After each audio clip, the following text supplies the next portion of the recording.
Hello बच्चों, स्वागत है आपका। मैं हूं शीला और आप देख रहे हैं भाषा जगत। आज हम 6th क्लास की हिंदी की बुक बसंत का 9th चैप्टर टिकट एल्बम पढ़ेंगे। ये एक कहानी है और इसको लिखा सुंदर रामास्वामी ने। तो चलिए शुरू करते हैं।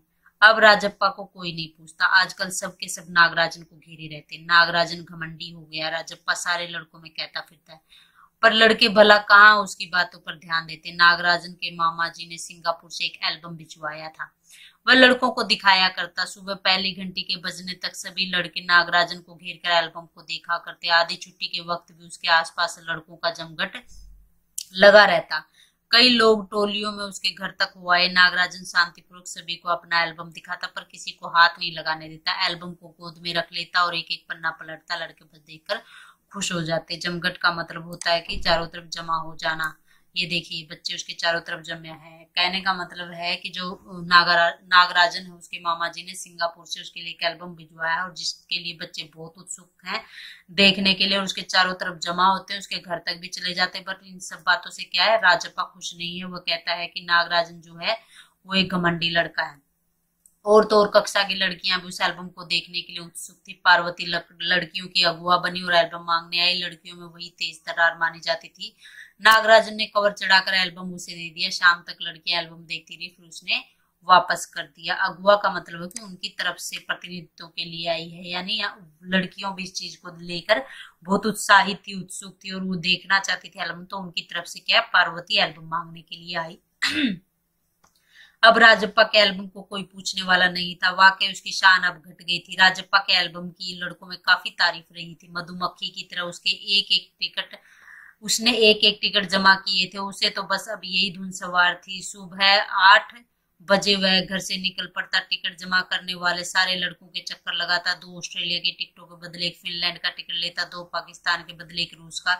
बस शाम जैसे ही घर लौटता, बस्ता कोने में पटक कर अम्मा से चबेना लेकर निकर की जेब में भर लेता और खड़े खड़े कॉफी पीकर निकल जाता। 4 मील दूर उसने दोस्त के घर से कनाडा का टिकट लेने पगडंडियों में होकर भागता। कहने का मतलब है कि यहाँ पर कि जो राजप्पा था उसने भी एक टिकट एल्बम बनवाई थी और पहले उस टिकट के बच्चे काफी तारीफ करते थे और उसके लिए वो टिकट इकट्ठी करने के लिए बहुत मेहनत करता था। यहाँ पर चबेना है। चबेना का मतलब है कि भुना हुआ चना और पगडंडियों का मतलब होता है कि खेतों के बीच से जो संकरे रास्ते होते हैं, जो पतले पतले रास्ते होते हैं, उनको बोलते हैं पगडंडिया। यानी वह टिकट इकट्ठा करने के लिए बहुत दूर तक घूमता था। स्कूल भर में उसका एल्बम सबसे बड़ा था। सरपंच के लड़के ने उसके एल्बम को 25 रुपए में खरीदना चाहता, पर राजप्पा नहीं माना। घमंडी कहीं का। राजप्पा बड़बड़ाया था। फिर उसने तीखा जवाब दिया था, तुम्हारे घर में जो प्यारी बच्ची है ना उसे दे दो 30 रुपए में। सारे लड़के ठाका मारकर हंसे। ठाका मारना होता है एकदम से जोर से हंसना। तो जो राजप्पा है उसका एल्बम पहले बहुत अच्छा था और एक दिन सरपंच के जो लड़का था उसने उसको खरीदना चाहा, पर राजप्पा ने उसको मना कर दिया। पर अब कोई उसके एल्बम की बात तक नहीं करता। और तो और अब सब उसके एल्बम की तुलना नागराजन के एल्बम से करने लगे। सब कहते हैं राजप्पा का एल्बम फिसड्डी है। फिसड्डी का मतलब है कि बहुत जो नागराजन के एल्बम से बहुत खराब है, यानी अब उसके एल्बम को कोई देखना पसंद नहीं करता। पर राजप्पा ने नागराजन के एल्बम को देखने की इच्छा कभी प्रकट नहीं की। लेकिन अब जब दूसरे लड़के उसे देख रहे होते तब वो नीची आंखों से देख लेता। सचमुच नागराजन का एल्बम बेहद प्यारा था, पर राजप्पा के पास जितने टिकट थे उतने नागराजन के एल्बम में नहीं थे। पर खुद उसका एल्बम ही कितना प्यारा था, उसे छू लेना ही कोई बड़ी बात थी। इस तरह का एल्बम यहाँ थोड़ा मिलेगा। एल्बम के पहले पृष्ठ पर मोती जैसे अक्षरों में उसके मामा ने लिख भिजवाया था। यानी राजप्पा का दिल तो करता था उसे देखने के लिए, लेकिन वो अपनी शान के लिए उसको एल्बम को नहीं देखना चाहता था। वह बस नीची आंखों से थोड़ा थोड़ा करके उसको देख लेता था। परंतु जो नागराजन का एल्बम बहुत प्यारा था, उसमें उसके मामा जी ने लिखवाया था AM नागराजन, यानी नागराजन का नाम लिखवाया था और उस पर लिखा हुआ था कि इस एल्बम को चुराने वाला बेशरम है। ऊपर लिखे इस नाम को कभी देखा है? यह एल्बम मेरा है। जब तक घास हरी है और कमल लाल, सूरज जब तक पूर्व से उगे और पश्चिम में छिपे, उस अनंत काल तक के लिए एल्बम मेरा ही रहेगा। यानी कि इसको चुराने वाला कोई गलत ही आदमी होगा और यह एल्बम जो है यानी अनंत काल तक, यानी जब तक ये दुनिया चलती है तब तक, जिसका अंत ही नहीं है मतलब उस काल का, वहां तब तक ये एल्बम मेरा ही है। इसे कोई चुरा नहीं सकता। लड़कों ने इसे अपने एल्बम में उतार लिया और लड़कियों ने झट से कॉपी और किताबों में टीप लिया। यानी बच्चे इतने उत्साहित थे कि उन्होंने अपनी अपनी एल्बम और कॉपियों में इस बात को लिख लिया। तुम लोग यह नकल क्यों करते हो? नकलची कहीं के, राजप्पा ने लड़कों को घुड़की दी। सब चुप रहे पर कृष्णन से रहा नहीं गया। जा जा जलता ईर्ष्यालु कहीं का, मैं काहे को जलूं, जले तेरा खानदान, मेरा एल्बम उसके एल्बम से कहीं बड़ा है। राजप्पा ने शान बगाड़ी। शान बगाड़ने का मतलब है कि अपनी बड़ाई करना, अपने आप को बड़ाई मारना कि हाँ मेरा एल्बम तो बहुत अच्छा है। मतलब कि वह जब बच्चे उसकी जो ये बातें लिख रहे थे अपनी कॉपियों में, तो जो राजप्पा उसको जलन, और उसने सबको बोला कि तुम लोग तो नकलची हो, और इस बात की नकल करे तो उसकी एक लड़के से, कृष्णन से लड़ाई हो गई। अरे उसके पास जो टिकटें वह है, कहीं तेरे पास सब क्यों, बस एक इंडोनेशिया का टिकट दिखा दो। अरे पानी भरोगे? हाँ, कृष्णन ने छेड़ा। पर मेरे पास जो टिकट है वह कहाँ है उसके पास? राजप्पा ने फिर ललकारा। उसके पास जो टिकट है वही दिखा दो। कृष्णन भी कम नहीं था। ठीक है, 10 रुपए की शर्त, मेरे वाले टिकट दिखा दो। तुम्हारा एल्बम कूड़ा है। कृष्णन चीखा। हाँ हाँ कूड़ा। लड़के जैसे कोरस गाने लगे। कोरस मतलब कि एक तरह का राग गाने लगे, एक ही बात को बार बार दोहराने लगे। तो यहाँ पे उन दोनों बच्चों की लड़ाइयाँ हो गई। वो अपनी एल्बम को अच्छा बता रहा और नागराजन के एल्बम को, और दोनों के बीच में लड़ाई हो गई। और कृष्णन ने जो है बोल दिया कि तुम्हारा एल्बम कूड़ा है, मतलब कि गंदगी है, इसमें कुछ अच्छा नहीं है। तो सभी बच्चे इस बात को एक सुर में गाने लगे। राजप्पा को लगा अपने एल्बम में के बारे में बातें करना फालतू है। उसने कितनी मेहनत और लगन से टिकटें बटोरे हैं। सिंगापुर से आए इस एक पार्सल ने नागराजन को एक दिन में ही मशहूर कर दिया। पर दोनों में कितना अंतर है, ये लड़के क्या समझेंगे। मतलब कि राजप्पा मन ही मन कुड़ने लगा, जलने लगा कि इस सिंगापुर से एक ये आई है और इससे पता नहीं बच्चे क्या समझ रहे, जबकि मैं तो इतनी मेहनत से इकट्ठे करता हूँ टिकट। राजप्पा मन ही मन कूद रहा था, मतलब जल रहा था, दुखी हो रहा था। स्कूल जाना अब खलने लगा था और लड़कों के सामने जाने में शर्माने लगी। आमतौर पर शनिवार और रविवार को टिकट की खोज में लगा रहता, परंतु अब घर गुस्सा हो गया था। घर गुस्सा मतलब सिर्फ घर पर ही रहता था।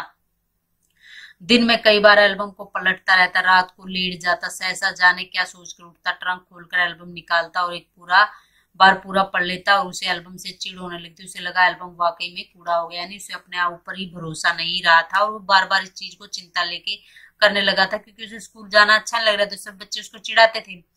तो उस दिन शाम उसने तय कर लिया था, वह नागराजन के घर गया। अब कोई कितना अपमान सही, नागराजन के हाथ अचानक एक एल्बम लगा था। बस यही ना, वह क्या जाने टिकट कैसे जमा किए जाते, एक एक टिकट की क्या कीमत होती है, वह भला क्या समझे। सोचता होगा टिकट जितना बड़ा होगा उतना ही कीमती होगा, फिर सोचता होगा कि बड़े देश का टिकट कीमती होगा, भला क्या समझे। मत उसने लगा कि जो नागराजन को अचानक मिल गई, तो वो इतना ऊपर चढ़ रहा है और मैं इतने टाइम से मतलब इकट्ठी कर रहा हूँ टिकटें, अब मैं कितना अपमान से। बच्चे मतलब मेरा रोज रोज अपमान करते, तो उसने निश्चय किया कि वह नागराजन के घर जाएगा। उसके पास जितने भी फालतू टिकट है उन्हें ट्रका कर उससे अच्छे टिकट झाड़ लेगा। कितनों के तो उसने यूं ही उल्लू बनाया, कितनी चालबाजी करनी पड़ी है। नागराजन भला किस खेत की मूली है। खेत की मूली होना एक मुहावरा होता है, यानी कुछ भी नहीं है, मामूली है मेरे आगे। उसने सोचा, राजप्पा ने सोचा कि उसको बेवकूफ बना के नागराजन को, और उससे अपनी बेवकूफ मतलब खराब खराब सी टिकटें देकर अच्छी टिकटें उससे ले लेगा। राजप्पा नागराजन के घर पहुंचकर ऊपर गया। चूंकि वह अक्सर आया जाया करता था, सो किसी ने नहीं टोका। ऊपर पहुंचकर नागराजन की मेज के पास पड़ी कुर्सी पर बैठ गया। कुछ देर बाद नागराजन की बहन कामाक्षी वहां आ गई। तो इतना सोचकर क्या है कि राजप्पा नागराजन के घर पहुंच गया, और क्योंकि वह रोज आता जाता, तो किसी ने ज्यादा सवाल जवाब नहीं किए, तो वह नागराजन के कमरे में बैठ गया। तो वहां पर उसकी बहन कामाक्षी आ गई नागराजन की। भैया शहर गया है? अरे हाँ, तुमने भैया का एल्बम देखा? उसने पूछा। राजप्पा को हाँ कहने में हेकड़ी हो रही थी। हेकड़ी हो रही थी कि मतलब उसे गुस्सा आ रहा था। बहुत सुंदर एल्बम है ना, सुना है स्कूल भर में किसी के भी पास इतना बड़ा एल्बम नहीं है। तुमसे किसने कहा? भैया ने। वह कुड़ गया। कुड़ गया मतलब चिढ़ गया। बड़े से क्या मतलब हुआ, आकार में बड़ा हुआ तो एल्बम बड़ा हो गया। उसकी चिड़चिड़ाहट साफ थी, मतलब उसकी बहन ने अपने भाई के एल्बम की तारीफ की, तो इस बात से राजप्पा जल गया, कुड़ गया, चिढ़ गया। कामाक्षी कुछ देर तक वहीं रही, फिर नीचे चली गई। राजप्पा मेज पर बिखरी किताबों को टटोलने लगा। अचानक उसका हाथ दराज के ताले में से टकरा गया। उसने ताले को खींच कर देखा, बंद था। क्यों न उसे खोलकर देखा लिया जाए। मेज पर उसने चाबी ढूंढ निकाली, यानी जो कामाक्षी कितने देर तक खड़ी रहेगी, वो उसके पास से नीचे चले गई। उसके बाद से वो उसके एल्बम को ढूंढने लगा। उसने देखा कि एक दराज में, एक ड्रॉर में क्या है, ताला लगा हुआ। तो उसने चाबी ढूंढी और सोचा कि उसे खोल के देख लेते हैं। सीढ़ियों के पास जाकर उसने एक बार झांक कर देखा, फिर जल्दी से दराज खोली। एल्बम ऊपर ही रखा हुआ था। पहला पृष्ठ खोला, उन वाक्यों को उसने दोबारा पढ़ा। उसका दिल तेजी से धड़कने लगा। एल्बम को झट कमीज के नीचे खोस लिया और दरवाजा बंद कर दिया। सीढ़ियां उतरकर घर की ओर भागा। खोसने का मतलब होता है कि ठूस लेना। और पृष्ठ का मतलब होता है कि पेज। तो उसने क्या किया कि वो खोला, ड्रॉर खोला, ताला खोलकर उसने क्या एल्बम को निकाल लिया। उसने देखा पहले पृष्ठ पर वही सारी बातें लिखी, उसने पढ़ी तो उसको क्या थोड़ा डर लगने लगा, फिर भी उसने एल्बम को अपनी कमीज के अंदर ठूस लिया, डाल लिया। घर जाकर सीधा पुस्तक की अलमारी के पास गया और पीछे की ओर एल्बम छिपा दिया। उससे बाहर आकर झांका, पूरा शरीर जैसे जलने लगा, गला सूख रहा था और चेहरा तमतमा रहा था। तो वह वहां से उसकी एल्बम को उठा लाया और आके उसने अपने उसके अलमारी के पीछे छुपा दी, जो उसकी बुक्स की अलमारी थी उसके पीछे छुपा दी, लेकिन उससे बहुत डर लगा हुआ था। रात 8 बजे अप्पू आया, हाथ पांव हिलाकर उसने पूरी बात कह सुनाई, मतलब कि उसका दोस्त आ गया, उसने उसको पूरी बातें बताई। सुना तूने, नागराजन का एल्बम खो गया, हम दोनों शहर गए हुए थे, लौट कर देखा तो एल्बम गायब। राजप्पा चुप रहा, उसने अप्पू को किसी तरह टाला। उसके जाते उसने झट कमरे में दरवाजा भिड़ा लिया, और भिड़ा लिया मतलब बंद कर लिया। अलमारी के पीछे से एल्बम निकाल कर देखा, उसे फिर छिपा दिया। डर था कहीं कोई देख न ले, मतलब वो चोरी तो कर लाया लेकिन अब उसे डर लग रहा था। और अप्पू ने बोल दिया कि उसका गुम हो गया, मतलब कि उन सबको पता चल गया है कि नागराजन का जो एल्बम है वो गुम हो गया, इसलिए वो और भी ज्यादा डर गया।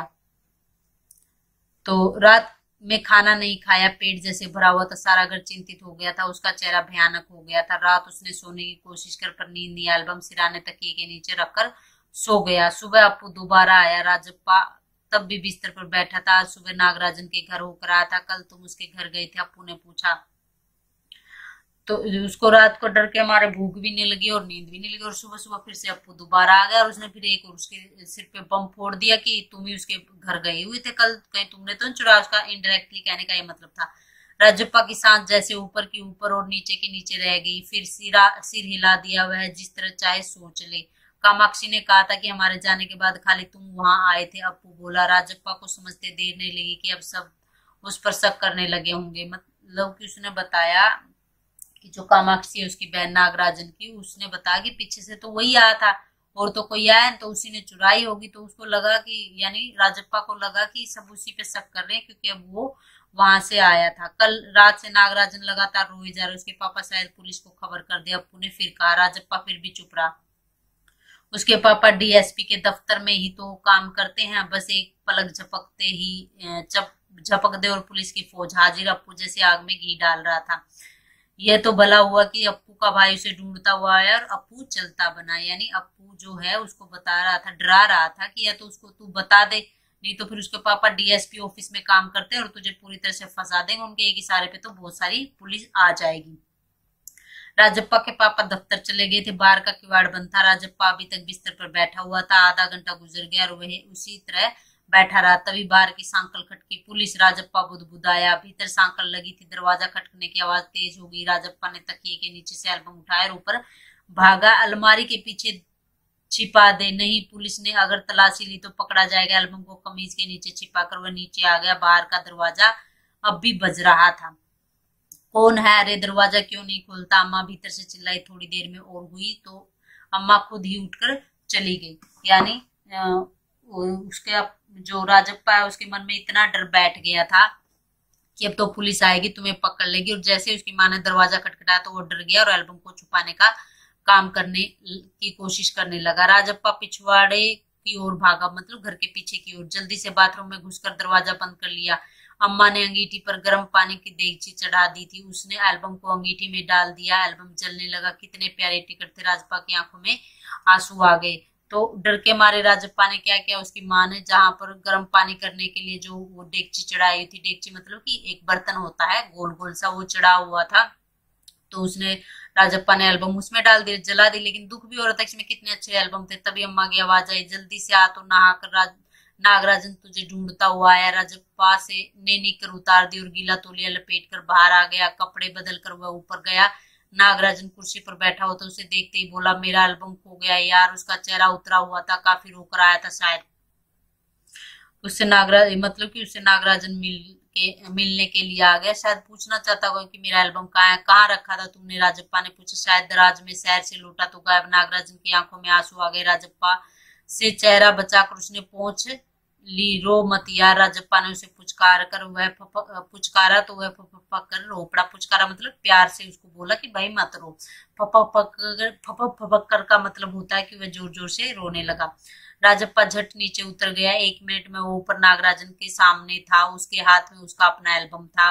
लो यह रहा मेरा एल्बम, अब इसे तुम रख लो। ऐसे क्यों देख रहे हो, मजाक नहीं कर रहा, सच कहता हूँ, इसे अब तुम रख लो। बहला रहे हो यार। नागराजन को जैसे यकीन ही नहीं यार। नहीं यार सचमुच तुझको दे रहा हूं।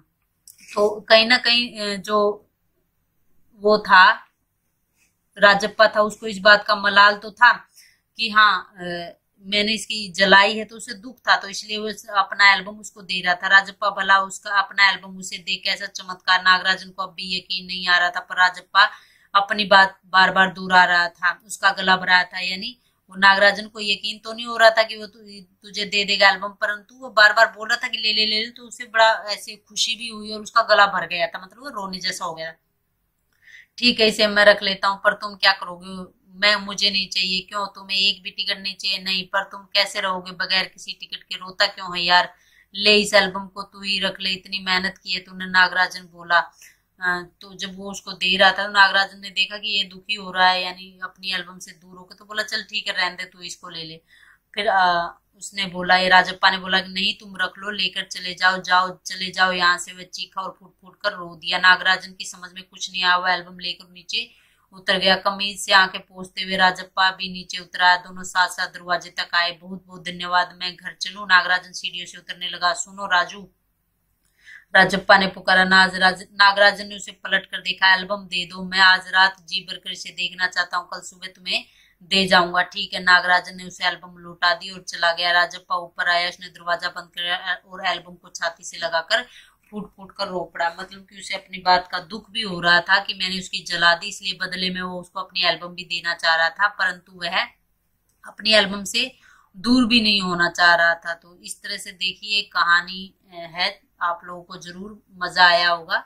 आज मेरी तरफ से बस इतना ही। धन्यवाद।